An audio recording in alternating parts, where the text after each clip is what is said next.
Dihului dalam membersihkan anggota korban biologi sebelum beres, dihului dalam bulunya kaos atau sebelum beres mandi toharaku wakar dalam pada. Begini bapak-bapak hadirin yang saya hormati. Kalau seandainya masih diceritakan dulu kan, kalau seandainya kita yang butuh meragukan dalam membersihkan anggota di dalam pelaksanaan wudu meragukan, maka laksanakanlah, bersihkanlah hal-hal yang dilakukan tadi. Contoh begini, badul, kalau badul wudu meragukan, kayaknya perlu kita membasuh muka, ataupun sementara kita sudah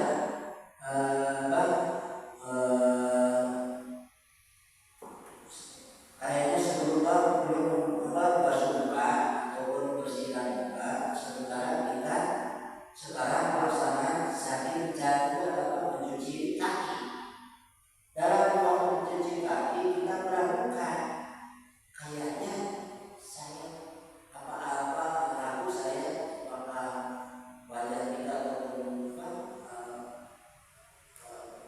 wajah kita bersihkan atau dibersihkan dulu. Maka kalau memang meragukan, ya apakah belum apakah tidak, maka diambil dulu. Maka harus kita ubah dulu apapun terjadi itu. Selanjutnya kita kembali kepada awal, artinya dari sini turun kepada tangan dan sebagainya. Kalau meragukan dalam pelaksanaan wudu satu, atau melakukan lalu kasih orang yang tadi besar, melakukan kalau pelaksanaan lagi belum selesai,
dengan suami itu junub. Jadi punya junub artinya itu hal-hal yang mengakibatkan mani besar adalah junub. Bagian daripada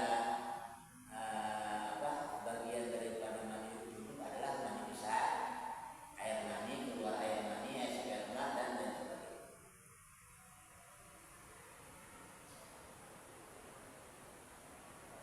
Kalau untuk niatnya sama dengan wudu kan? Apanya? Niat kalau niat kan lafalnya berbeda.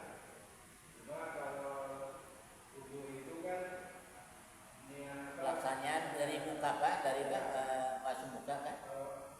Kalau ya begitu air bermain ini kan begitu barengan dengan air Iya. ini wudu. Berarti mandi besar juga Sama. Waktu kita membasuhkan air ya dari anggota yang mana aja kita, berarti di sana adalah langsung timbul niat. Kalau bedanya kalau wudu kan Dari muka. Kalau istilah mani besar tidak. Yang penting takmim mujasadi main, artinya air harus rata seluruh anggota tubuh. Itu dari mana aja? Apakah dari kaki? Apakah dari tangan? Yang penting anggota kita rata oleh air. Itu kalau mani besar.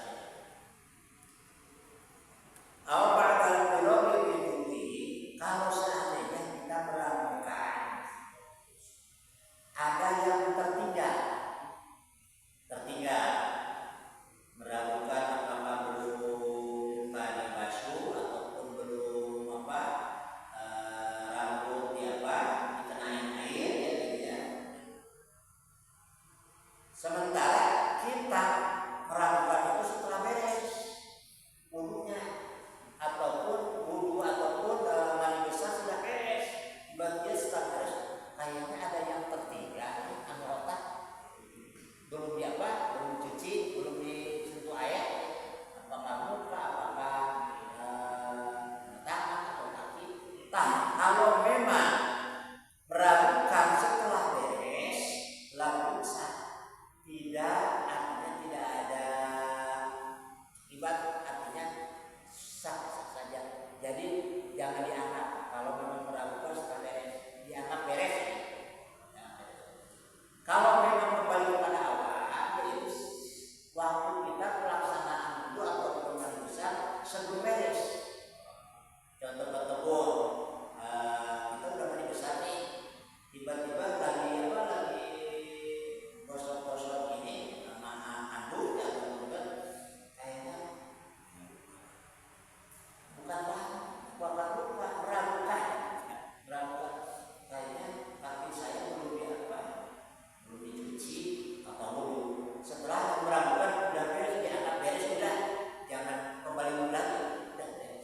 Kalau meragukan setelah wudu. Kalau memang meragukan waktu wudu, maka kembali kepada yang diragukan. Yang diragukan dari mana? Dari apakah dari kepala ataupun dari wajah ataupun dari tangan, dari salis.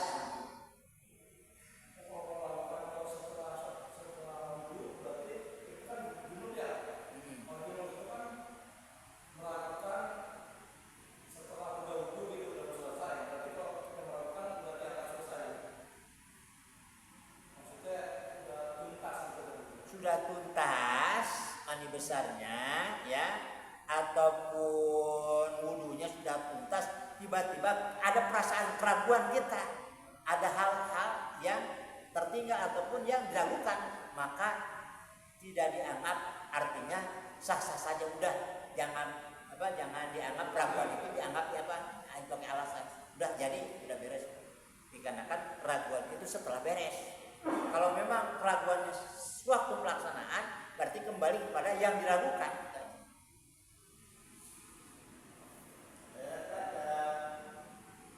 Kita mau mandi dulu, udah niat mandi dulu.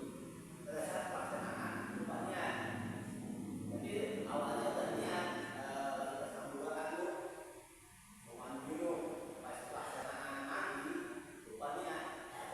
Tapi ini awalnya udah niat. Kalau udah niat bang tidak jadi masalah. Jadi kalau memang meragukan waktu melaksanakan junub berarti kita meragukannya apa yang dilakukan niat berarti dari niat awal. Kalau memang meragukannya setelah beres, ya maka dianggap tidak ada masalah.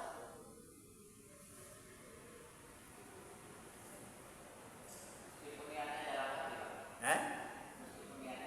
Ya memang dalam hati niat mah. Buat talak wudu kan begini, air apa kena tempat tubuh kita kan langsung mengitikadkan niat gitu kan. Nah gitu. Sunat kalau membahasakan melapankan, kalau memang tidak didapatkan ini nggak apa-apa, yang penting niat adalah wa talab wudu sunatun, melapankan niat adalah sunat ya gitu.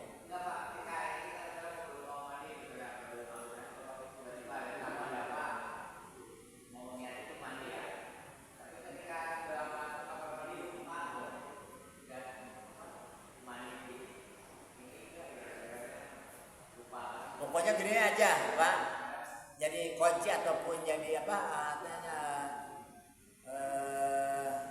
patokannya begini. Kalau meragukan ya waktu kita melaksanakan masih dalam pelaksanaan belum beres, berarti kembali kepada yang diragukan. Kalau memang meragukan niat berarti dari awal niat, berarti mandi yang tadi dianggap tidak ada ya gitu. Kalau wudu, karena kan wudu kan niatnya dari apa? Dari muka. Nah, siap apa yang diragukan, apakah cuci tangan atau cuci kaki, tapi dalam pelaksanaan sholat, pelaksanaan wudu, maka dianggap yang diragukan di sanalah kita sekal kembali. Yang sudah. Kalau niat dari niat berarti awal kan, niat kan dari awal kan gitu. Kalau memang meragukan di niat dalam niat. Iya gitu aja.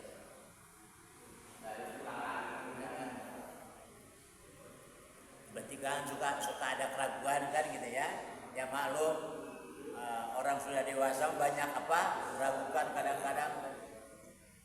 Pola pikir kita kan banyak apa, banyak kaluman, maka silahkan dalam pelaksanaan keraguan tersebut kita ambil dari mana kita yang dilakukan, dari sana kita lakukan.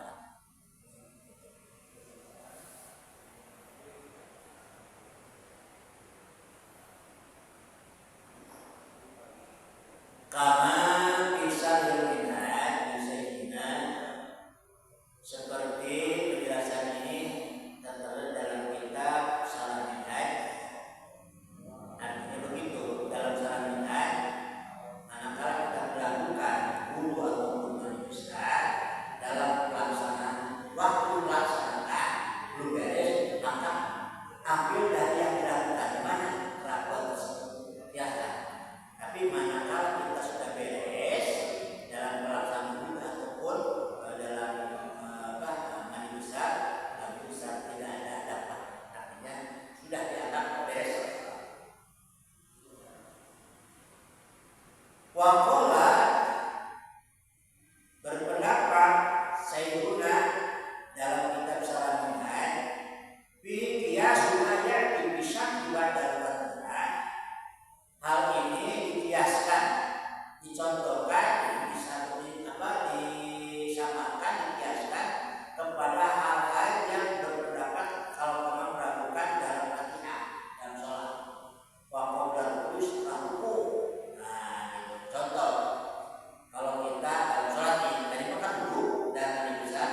Wayusan qoblahu dan sunat dan qoblah sebelum apa?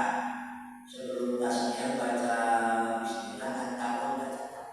Jadi sunat a'udzubillahi minasyaitonir rajim bismillahirrahmanirrahim. Sunat. Pendapat Imam Ahmad, bismillah itu bukan sunat. Bukan sunnah, tapi pendapat Imam Ahmad artinya bahwa baca bismillah itu adalah wajib buat wajibnya. Wajibkan pendapat Imam Ahmad kenapa bahwa bismillah itu bukan sunnah dalam sholat dalam wudhu tapi wajib. Maka Imam Syafi'i berpendapat bahwa dalam pelaksanaan wudhu ya disunahkan membaca bismillahirrahmanirrahim.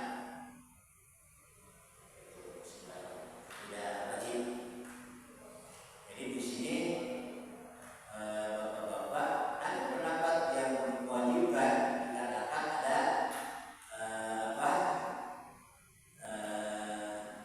riwayat Ibnu Nasai Anas ya. Sini terangkan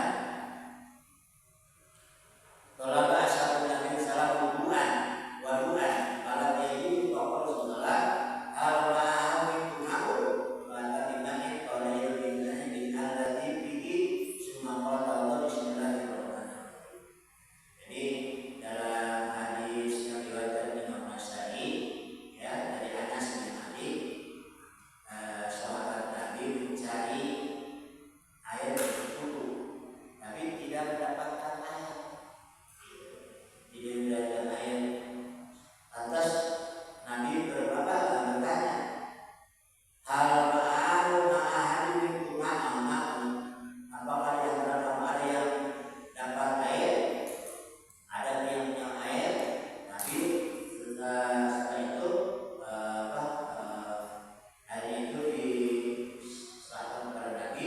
Tiba-tiba Nabi memasukkan tangannya kepada wadah ataupun itu air itu, terus Nabi membaca bismillahirrahmanirrahim gitu kan. Terus Nabi melaksanakan wudu. Dan di sana dalam keterangan ini menurut Imam Ahmad bahwa Nabi juga melaksanakan bismillah di wudu. Maka berpendapat Imam Ahmad berpendapat bismillah adalah bukan dari bukan sunnah tapi wajib. Tapi Imam Syafi'i menyatakan sunnah membaca bismillahirrahmanirrahim dan takutnya dari a'udzubillahi minasyaitonir rajim bismillahirrahmanirrahim. Terus kita membaca dua kalimat syahadat asyhadu an la ilaha illallah wa asyhadu anna muhammadar alhamdulillahi ja'alana ma'al itu kan kalimat-kalimat doa-doa sebelum kita melaksanakan wudu kan. Selanjutnya Wayusani mantar kawalahu ayatnya dia asna'am. Manakala kita lupa dengan baca bismillah dari awal sampai nafsu wudu sampai lupa baca bismillah. Tiba-tiba di tengah-tengah kita baru ingat, maka kita membaca bismillah awal doa. Kalau memang ingatnya di tengah-tengah, bukan kita mengawali sholat, bukan mengawali wudu, jadi baca bismillahnya dari bismillah awal doa. Sebagaimana kita makan, sampai agresif makan, sampai lupa, tiba-tiba setelah main kita tidak baca bismillah dulu, tidak baca bismillah, maka baca bismillah awal doa.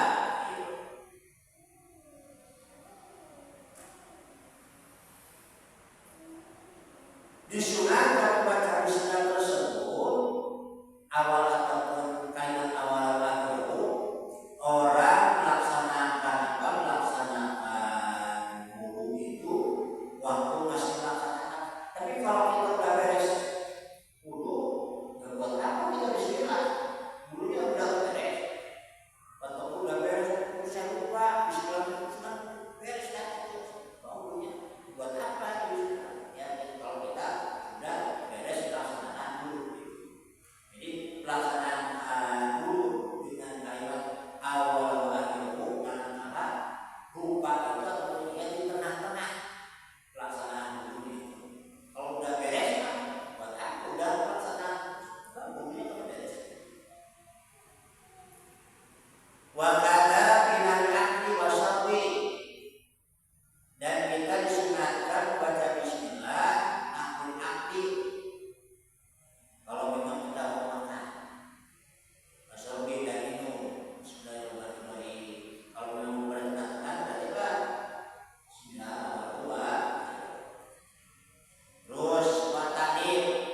Selanjutnya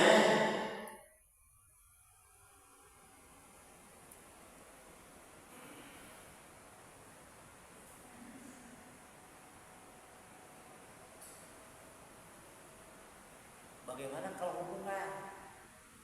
Pakai bahasa bismillah enggak? Hubungan suami istri yang itu? Hah? Gitu.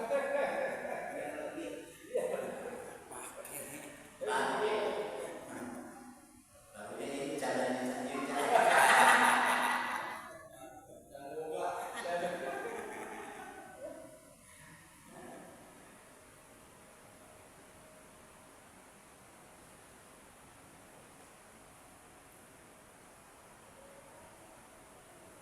Itu hal-hal yang diwajibkan apa yang disunahkan baca bismillah.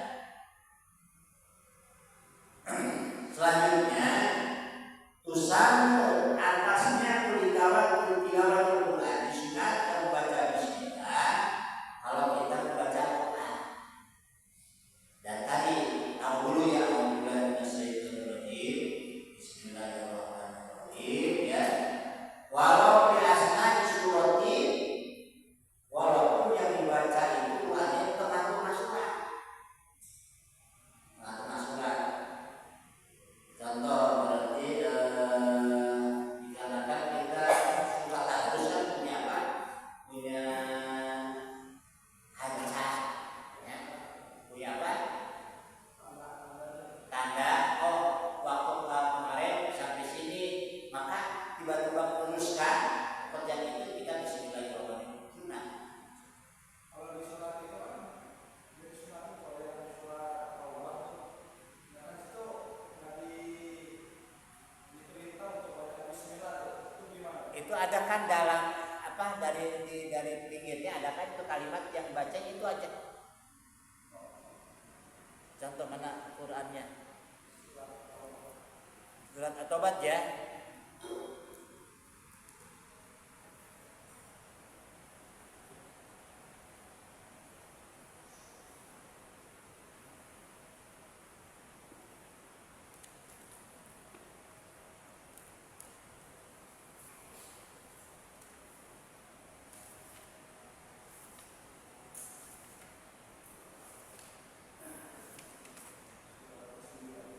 Nah, a'udzubillahi minan nar, dari belakang di pinggir nih. Yang dibaca ini. A'udzubillahi minan nar wa min syarril kufar wa min ghadabil jabbar al-ijati wal sunul mu'minin, itu aja. Jadi nggak usah baca bismillah. Nah, cukup ini yang kalimat ini aja, a'udzubillah. Ada di pinggir surat Taubah. Begitu juga dengan setelah tengah-tengah, makanya kita kan bulan setengah surat Al-Baqarah nih, kita gerakan, terus melanjutkan, Itu aja. baca bismillah lagi, apa yang tadi yang dibaca, Yang tadi yang ini awalnya lagi. awal.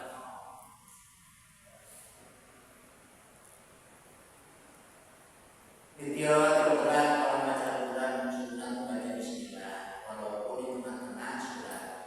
Di sholat dalam pelaksanaan sholat, awal kharijah ataupun luar dari sholat. Tapi kita ini kan dalam satu daerah ataupun ada dalam satu saat kita mendengar seorang imam itu setelah Fatihah langsung baca langsung baca ayat ya, tidak baca bismillah gitu. Maka di sini kita disunahkan membaca bismillahirrahmanirrahim walaupun di dalam sholat ataupun luar sholat ataupun walaupun memang membaca tengah-tengah ayat, pokoknya sunnah membaca bismillah. Itu imam sudah kan langsung kan tidak. Contoh dalam silakan, tapi yang sunat adalah ini, sunat dibaca bismillah walaupun di tengah-tengah ayat. Wali ghusli, dan sunat kita baca bismillah waktu kita mandi, kayak mandi besar atau mandi biasa. Tayamum ya,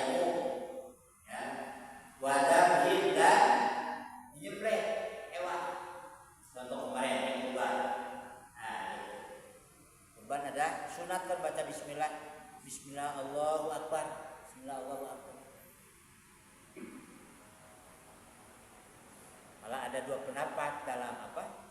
Dalam kita menyembelih kurban, ar-Rahmanir-Rahimnya jangan diucapkan, karena kan ar-Rahmanir-Rahim adalah apa? Pengasih dan penyayang. Itu kan buktinya bukan pengasih dan penyayang kan? Kita menyembelih kan itu. Bismillah Allahu akbar aja. Bismillah Allahu akbar. Walaupun kita baca bismillahirrahmanirrahim, bismillahirrahmanirrahim jangan terdengar. Walaupun memang apa hewan tidak punya intinya ada intinya dapat ya. Makanya bismillah Allahu akbar. Itu dalam etika itu pengertian Ar-Rahman adalah pengasih dan penyayang.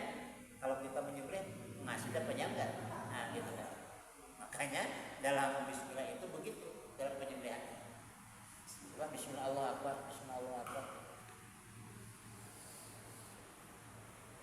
Itu jangan diperlihatkan goloknya itu lupa yang dibawa dulu Apa? yang diperlihatkan goloknya itu ya. Jangan, makanya begini Pak Ustaz Amin. Kalau kita menyembelih hewan, ya baik kurban ataupun eka ataupun bagaimana, maka matanya itu hewan itu ditutup dengan telinganya, kan panjang, ya. Ini tutup oleh telinga telinga hewan itu. Jadi jangan lupa melihat pisau ataupun golok yang kita akan memakai untuk menyembelih hewan tersebut. Ada perasaan. Makanya dalam hadis menyatakan juga maka harus diperbagus tata cara ataupun cara menyembelih itu. Contoh, satu pisaunya harus tajam, ya gitu. Nomor kedua supaya cepat. Jadi kalau kamu melepaskan nyawa itu kan harus. Nomor kedua artinya harus mengarah kiblat. Nomor ketiga matanya jangan dibuka, ditutup oleh telinganya kan panjang. Ini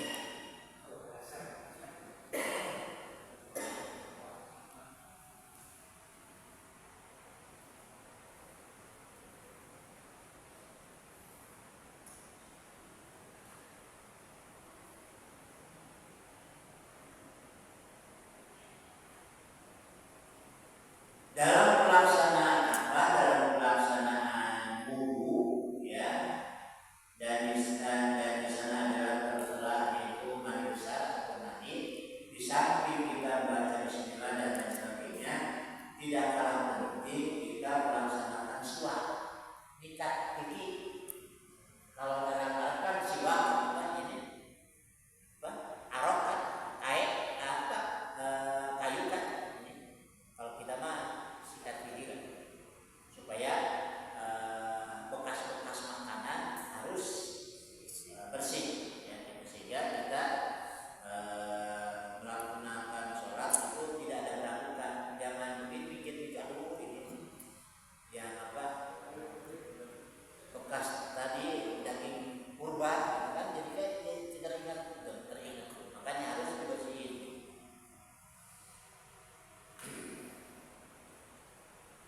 Selanjutnya dalam pelaksanaan siwak, jadi ukurannya itu lebar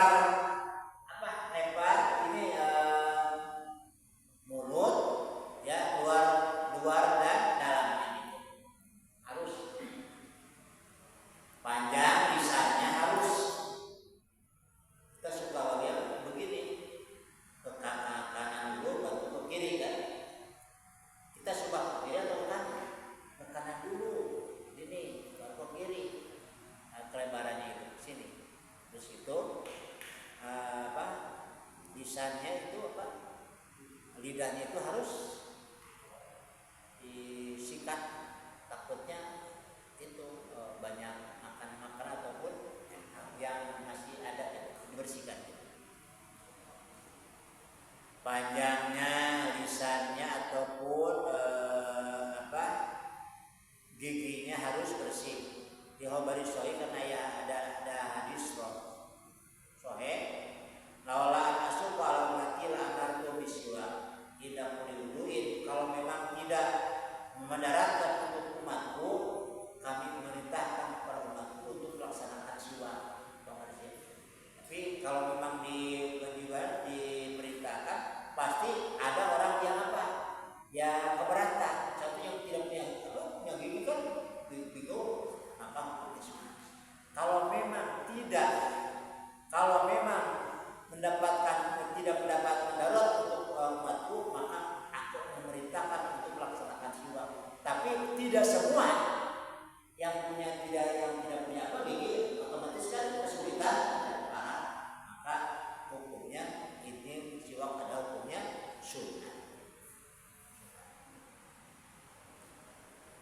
Selanjutnya wayasul bikul hasan, bagaimana kalau memang si waktu tidak ada, si kakinya tidak ada, maka bisa diganti pendapatan kesunatan yaitu dengan hal-hal yang sifatnya kasar, yang kasar. Contoh, kalau kita setelah sholat kan pakai ini kan kasar, ataupun ujung kain ataupun ujung sorban, silakan. Yang penting kita melaksanakan mendapatkan sunat pelaksanaan siwak tersebut, silakan. Ataupun kayu bekas, itu kan kasar kan, kasar kan, silakan. Tapi yang afdal adalah kayu arok, yang orang haji atau umrah kan suka ada kayu yang kecil-kecil buat ini, itu sunat itu yang paling utama. Bagaimana yang penting yang kasar-kasar, walaupun dalam tubuh kita, contoh ini kan kasar nih, kasar ini, contoh ini kan suka kerja keras, jadi tidak pakai sikat, gini aja, yang penting kasar dapat sunat. Contoh ini, atau contoh kalau kita kan pada harus halus ya, tapi ada orang yang memang kasar, ya, maka untuk melaksanakan kesunatan sunat, maka cukup langsung. Kalau memang silakan, barangkali cukup ya.